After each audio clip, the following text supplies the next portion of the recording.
It's a very busy time in this space, as you'd imagine. As you're probably seeing up here, it's an increasingly busy time now with an election called, and it's a very important time that that we find ourselves in. You know, the realities of some of this stuff that you're seeing happen that was theory to some people a little while ago is clearly reality, and we're living with it and we're dealing with it, and here we are. And our three guests tonight, Tom from Make Your Mark Super, Heath from Streaky Acres down there on the Eyre Peninsula, and Pacha Light, our surfer extraordinaire, are each kind of doing their own thing in their own way, which kind of pretty much is what we're all trying to do. Like, we sit there, and I'm guilty of this more than any human alive, of kicking and screaming at the universe and the big stuff and just going, I just can't believe these guys are doing this. This is crazy. This is driving me nuts. What is going on here, this country? What is going on with the world? Can't they make a decision that actually benefits a generation beyond their own or beyond the next electoral cycle? And I get down in the weeds on that all the time. But the only way you can get out of that really is to do something, like to do anything. And it might make a small impact. It might make a big impact. And we'll chat to these guys in a sec about you know, the small impacts and the difference they can make, like in the collective effort, but also the difference they can make in your own psyche. You know, feeling better about this, and at least going, well, we can move this ahead. And if enough of us get on the train, and we've already seen that in some of the stuff we've done, enough of us get on the train just goes, you know, and it runs over the top of all that other stuff, and it goes ahead, and we leave something half decent for my kids and your kids, and we're all a bit happier about things. But I might start, Tom, with you, because I've had looked at a little bit at the whole pool of superannuation, and you talk about what you're actually in control of in your day-to-day life. And it's very hard to go, well, I'm not going to drive my car anywhere, I'm not going to fly anywhere, because the world kind of works around that stuff. And those decisions largely aren't in your hands. But probably the biggest decision that is in your actual hands, and it's in your account, and you don't even know about it, it's just sitting there, and it's this gigantic pool of money for most people, not so much in my own case, but I'm sure some of you have probably got a decent chunk in there and just going, well, what's my super doing? And it's a very good question, and very few people ask it. But Tom's from Make Your Mark Super. They're an ethical startup. There are 3. When are you guys launching? This month. So, and there's a bunch of these crew that are doing this as a response to the fact that a lot of the big super companies are obviously got their money buried in stuff that's not doing us a whole lot of good. So, Tom, do you just want to give us a little bit of background? One, about how big that pool of money is, a little bit about what you're doing, how big that pool of money is, and the potential for it? Yeah, for sure. So just as a bit of a background, I'm one of the co-founders of Make Your Mark Super. And yes, we're launching this month. And yes, mate, so we don't invest in fossil fuels, and we invest in industries that positively impact the planet. So we're for the community and for the planet. And we have a heavy focus on member experience. So we're trying to make people excited about superannuation again and kind of change the way we all think about it, because a lot of people are lost. A lot of people are disassociated themselves away from superannuation. So we're trying to bring that magic back, and we do that through our storytelling side of the investment. So we're looking to show members where exactly their money is invested, but also, you know, the reasons as to why their money is going there. And I guess the cherry on top is we're looking to kind of show people the actual impact their money is having on a regular basis, which has never really been done before in the superannuation space. So really, reverting back to the point of superannuation, it is a massive pool of money, and we need to look at this as if superannuation is a pool of cash, and it gets invested, and it can be invested in industries that positively impact the planet, like renewable energy, health, and education. But also, unfortunately, it does get invested in negative industries like fossil fuels, big tobacco, firearms, and what have you. So when we talk about like the power of the consumer and what we can do, it comes down to choice of superannuation, and everyone here tonight has a choice of where they can have their super invested. There are super funds out there that will invest only in positive industries that impact the planet. So yeah, the potential is huge. And you mentioned we've kind of been down this road already with tobacco, and we've seen it. Like we're seeing it with fossil fuels now. Even from a strictly economical point of view, it's changing anyway. That whole thing is switching over. It's going to be uneconomical soon to have your super in fossil fuels, but tobacco is obviously probably 10 or 15 years in front of that. Can you walk us through what happened with that case study? Yes. This is one of my favourite stories. So, unbeknown to most, up until 2013, most people's super funds were invested in big tobacco, which is pretty crazy, right? Because everyone knows, the damaging effects of tobacco. And it wasn't until a lady called Dr. Bronwyn King, she found out about this, and she became essentially a whistleblower. And she went on a massive campaign knocking on super funds' doors to tell them, hey, stop investing people's money in big tobacco. And she went on a 5-year campaign route. And, fast forward 5 years, $1.3 trillion of superannuation money was moved away from tobacco. So it's a pretty big figure. And it shows that there is a massive impact that can be made by switching your super. And, next on the chopping block is fossil fuels.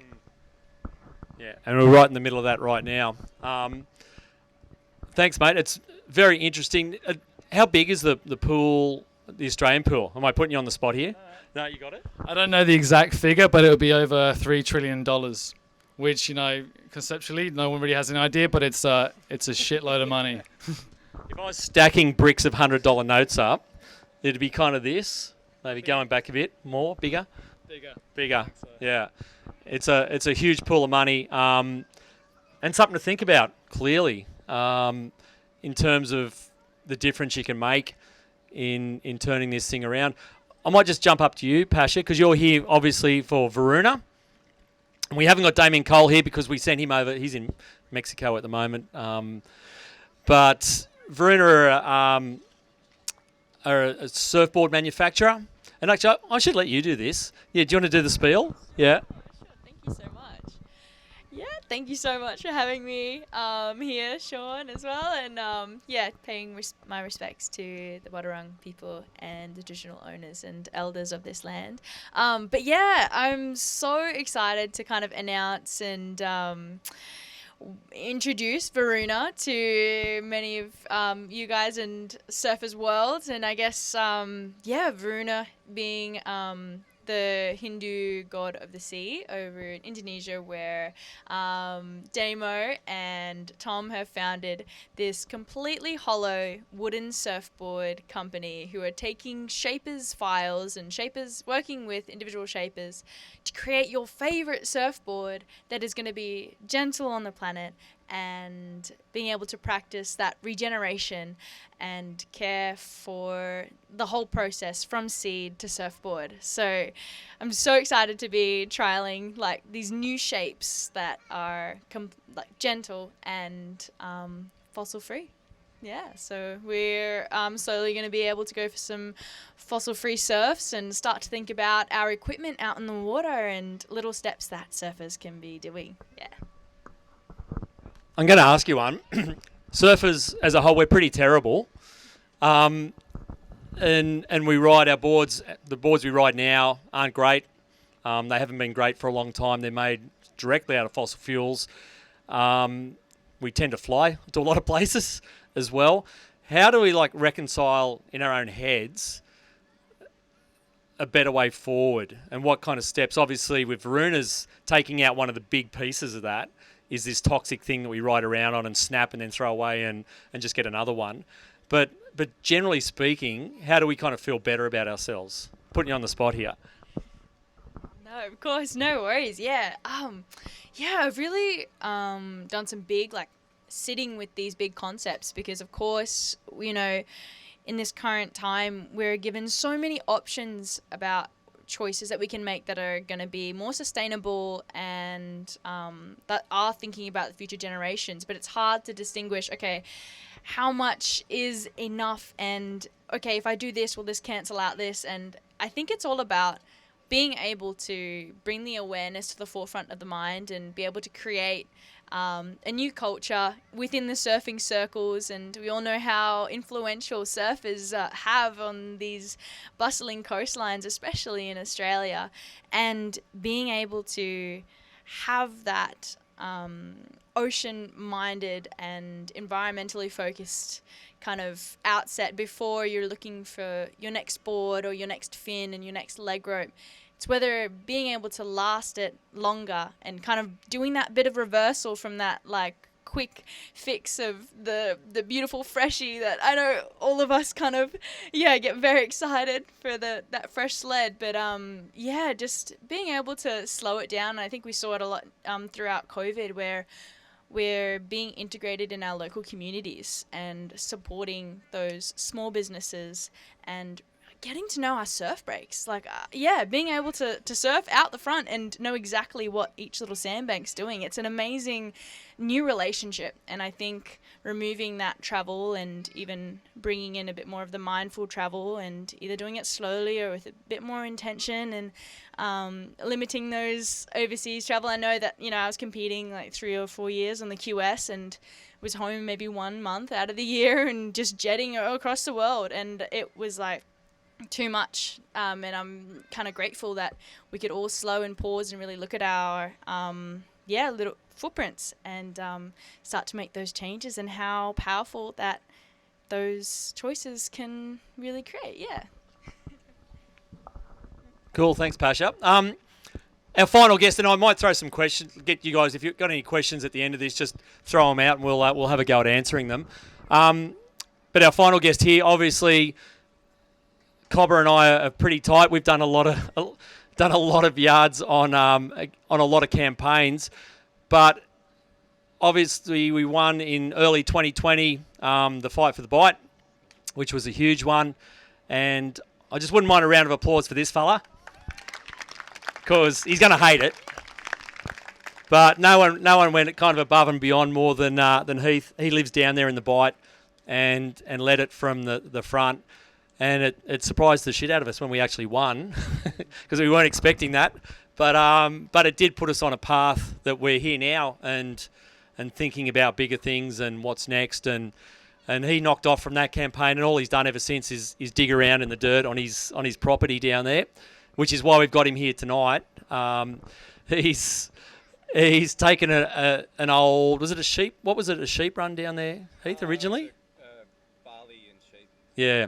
So it's like an old kind of, was fairly run down with soils and everything, and he's with his own hands and with his family, he's turned the property around, and we just saw with Damon's thing then the potential for regeneration and for getting your hands dirty and for starting with the soil, which is a fairly fundamental human thing. That's what we've done for thousands of years. It's where our foods come from, and without the soil, we'd be royally screwed. But just want to start, mate. Just walk us through a bit on that journey, like when you and Eliza bought the property, like what you found and what was your idea? What was the big idea when you got it? Well, I'm just going to curveball straight away and just thank Torquay for standing up in the Fight for the Bite, because no one stood up more than you guys, your community, to be honest. And we're all so thankful. So you can all give yourself a big clap on the back for that. That was insane. When we first got the property down there, it was it's quite a big chunk of land, and the options for what I could do on it, always evolving. And that first year, the priority has always been to just be growing as much of our own food as we can. And we've had lots of challenges. The first year we planted lots of fruit trees, fig cuttings and mulberry and olive, and I didn't put the love in, and all those trees died. I've had to just really learn to nurture the soil that I've got there, which is pretty poor. It's pretty sandy, but building that up with lots of compost and just doing absolutely everything we can to build that soil and that involves lots of different processes that that aren't necessarily even legal or probably frowned upon a lot of the time.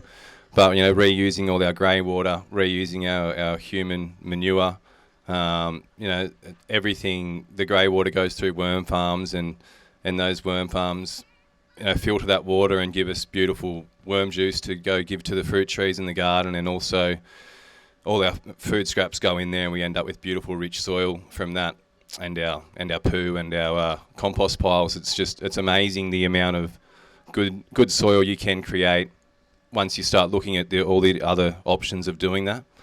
And this is a little bit off topic, I guess, but I think a lot of the time we don't give credit or give appreciate the importance of the things we can't see directly. In soil, in a teaspoon of soil, there can be millions of microbes in there that are vital to providing all the nutrients for our food.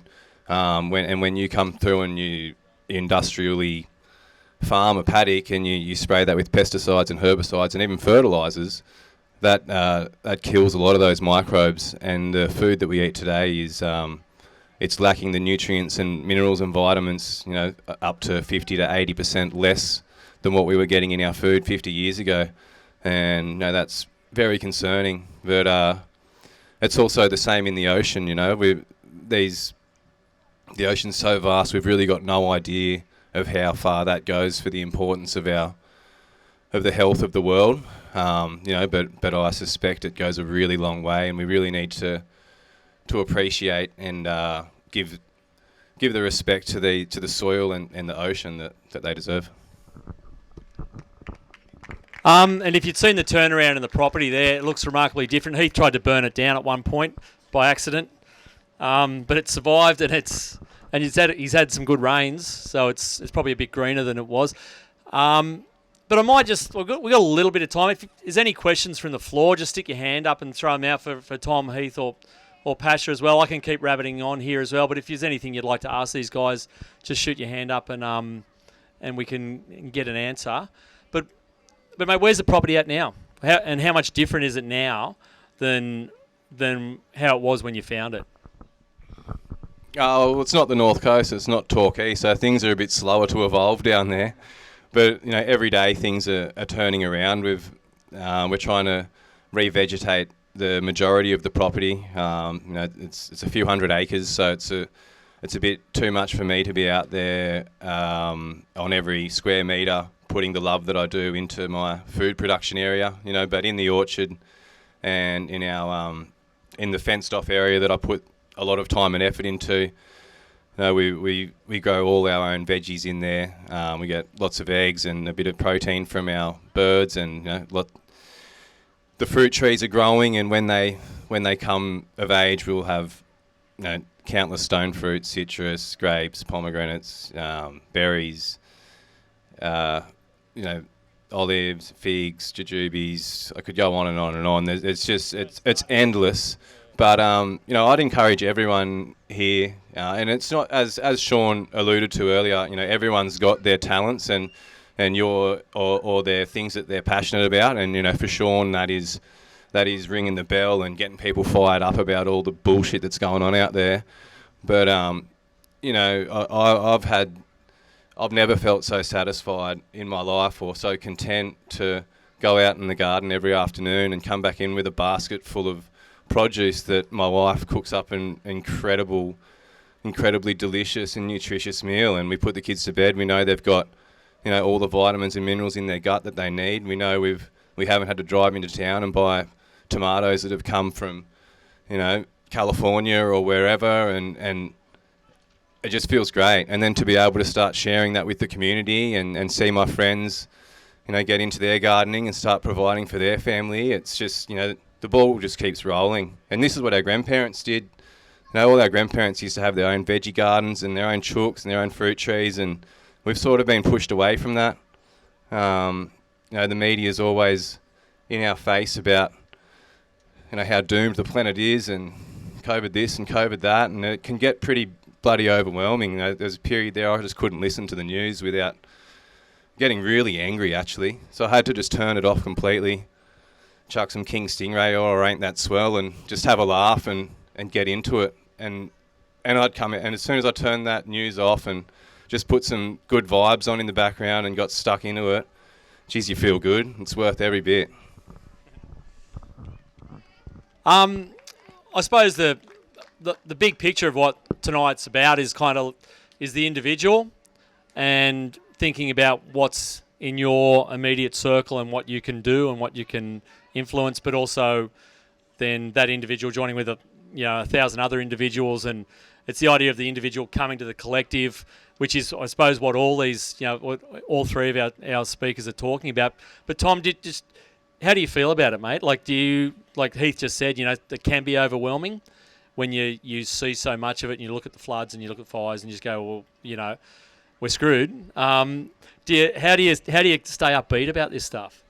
You just got to, I guess, control the controllables, mate. Like, just focus on what you can do, and think about where you spend your money. So make sure every dollar you spend or invest or where you bank goes to a sustainable business. That's what we can do as a consumer, right? That would be my advice to everyone here. Just make sure the dollar you spend goes to a sustainable business. Cool. Pacha, over to you. I've actually loved beginning a small journey of slow regeneration and getting my hands dirty too, and chatting a lot.